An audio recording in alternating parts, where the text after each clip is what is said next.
चाबी बैठ सब लोग सिद्धेश्वर मंदिर का पुण्य पुण्य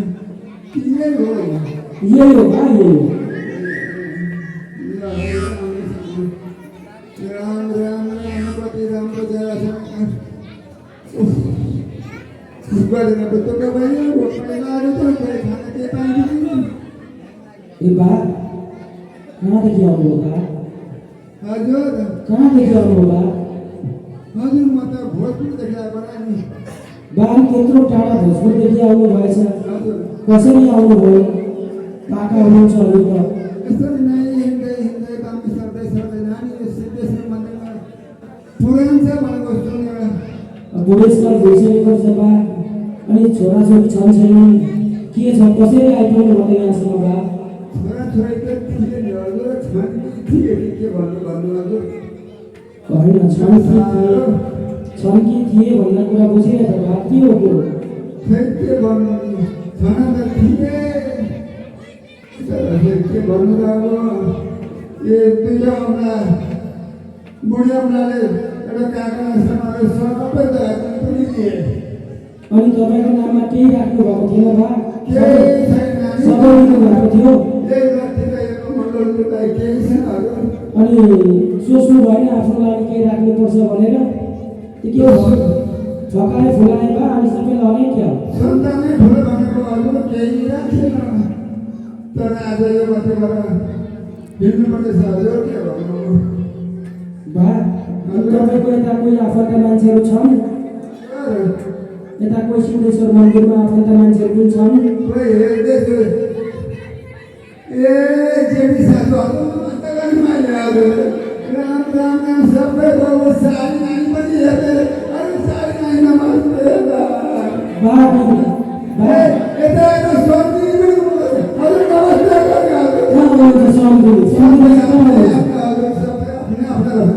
त भनेपछि सम्झिँदै भेट्न आउनु भएको कि होइन साडी हेर्नु न छड्के आँखा हेर्दैछ ए हो र ए बा अनि यो तपाईँको घरमा के निक्लेको हजुर यो खै के भन्नु हजुर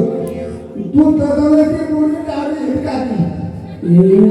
बुढीले गाडी हिर्काएको घरमा हजुर हजुर त्यही भएर धोका निक्लेको हजुर फोको निस्केको खै पनि हुन आँटेन हजुर बर्बाद गर्छ बा अनि सन्तानले तपाईँलाई हेर्दै हेरेन कि के गरेर त्यसरी हिँड्नु बा अब सन्तानको के रे भोटाले नानी यहाँसम्म यहाँको भोट पनि लागेको थियो वर्ष पनि नभएर हिँड्दै आएको हजुर अनि कहाँ के खानु हो बा के खानु हो बा के खाएको छैन हजुर अनि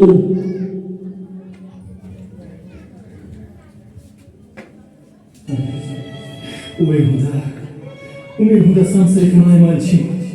बुढेसकालमा थाहा भयो असली निकासको बाटो त हरिनाम कीर्तन रहेछ हे प्रभु आज मेरो कहानी सुनाउँछु उसलाई मेरो व्यथा सुनाउँछु उसलाई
सम्झैलाई बुढोलाई दुःख पर्दा हाँस्दै छैन छोरा पाइछु बुहारीलाई छोरी पाइछु जैलाई बुढोलाई दुःख पर्दा हाँस्दै छैन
छोराछोरीले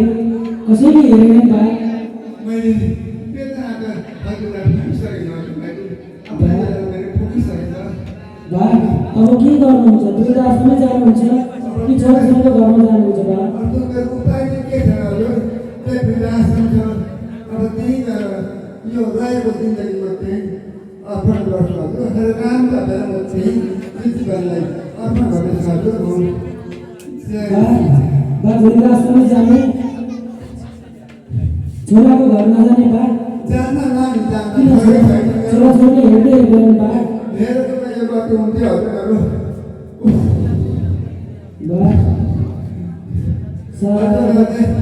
साह्रै दुःख भयो बा के गर्ने बा जब पुलिसको होस पाए हजुर छोराछोरी आफ्नो हुन्छ भनेर के हुँदो रहेछ हजुर अनि कति भए पनि राम्रो है 2 वर्ष हजुर मेरो जस्तो गरिदिएको नहोस् है हजुर ल यति भन्दै अब म आश्रमतिर जान्छु हजुर